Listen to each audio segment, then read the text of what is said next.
దాదాపుగా ఈ విషయం చెప్పాలంటే ఇది ఋతుక్రమము అనేటువంటిది ప్రతి స్త్రీమూర్తికి ఉండవలసిందే.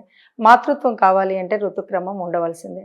అయితే ఋతుక్రమం కానీ, పురుటి మైల కానీ ఇవన్నీ కూడా ఒక ఎలాంటివంటే మనకు ఏదైతే ఒక చెడు రక్తం బయటకు వెళ్ళేటువంటిది. కాబట్టి ఏదైనా ఇబ్బంది ఉంటుంది అనేటువంటి ఒక దోషం, మైల, శౌచం అంటూ ఉంటారు. అందుకని ఓనాటి కాలంలో అయితే నిత్య పూజలు, మడి కట్టుకునే వాళ్ళు ఉండేటువంటి వాళ్ళు ప్రత్యేకమైనటువంటి పూజ గదులు నిరంతరము యజ్ఞ హోమాదులు ఇలాంటివి ఉండేటువంటి ఒక సనాతన ధర్మంలో ఉండేటువంటి కాలంలో తప్పనిసరిగా 3 రోజులు ఎక్కడో బయట ఉండమనేవాళ్ళు.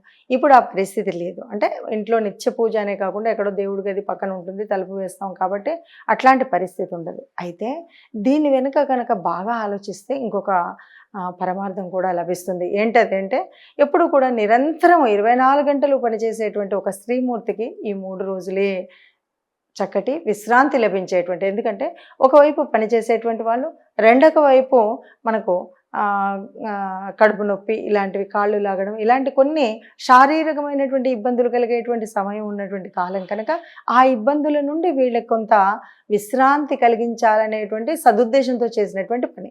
అయితే కొంతకాలం తర్వాత ఫెమినిస్టులు అనుకోవచ్చు, ఇంకెవరో అనుకోవచ్చు, ఏదో అనుకోవచ్చు, కావాలని ఇలా చేశారు అలా చేశారు అనేటువంటిది ఉంటుంది. నిజానికి అది చక్కగా కావాలని విశ్రాంతి ఇచ్చినటువంటి సమయం. మరి ఇప్పట్లో అది లేదు ఇది లేదు అంటే ఇప్పట్లో అందరూ ఉద్యోగాలకు వెళ్తున్నారు, ఎప్పుడు ఏం వెళ్తున్నారో తెలియదు, ఎప్పుడు ఏమవుతుందో తెలియదు, ఎవరు ఎలా ఉన్నారో తెలియదు, ఎంతమంది పూజలు చేస్తున్నారో తెలియదు. కాబట్టి ఈ కాలంలో మనం దాని గురించి పెద్దగా చర్చించుకోవాల్సినటువంటి అవసరం లేదు. అలాంటిది కాదు. ఎవరి పుణ్యం ఎవరి పాపం వాళ్ళకి తెలుసు. భగవంతుడి దగ్గరికి వెళ్ళినప్పుడు నిష్టగా ఒక నియమ నిబద్ధంతో మనం అంటే శౌచము అనేటువంటిది పాటిస్తూ ఉండాలి. కాబట్టి శుచిగా వెళ్ళడం అనేటువంటిది ముఖ్యం. సరే మగవాళ్ళు వెళ్ళొచ్చా అంటే మగవాళ్ళకి అలాంటి అశౌచం అయితే రాదు. కానీ మరి ఎలాగా అంటే ఇంట్లో ఉన్నటువంటి ఆడవాళ్ళు వాళ్ళని ముట్టుకొని ఉండి మనం అశౌచంతో వెళ్ళడం అనేది అనర్థం. అలా కాకుండా నువ్వు స్నానం చేసి మామూలుగా ఎక్కడుండో వెళ్ళినప్పుడు అది ఇబ్బంది ఏమీ లేదు. కాబట్టి మనకు మానసికంగా, శారీరకంగా మన శుభ్రత మనకు తెలియాలి. మన దేవుడి మీద భక్తి మనకు ఉండాలి. మనం వెళ్ళొచ్చా వెళ్ళకూడదా ఇది మనం ఫెమినిస్ట్ దగ్గర చెప్దామా, కమ్యూనిస్ట్ దగ్గర చెప్దామా అన్నది దరిద్రం. అలాంటివి ఏమీ చెప్పక్కర్లేదు.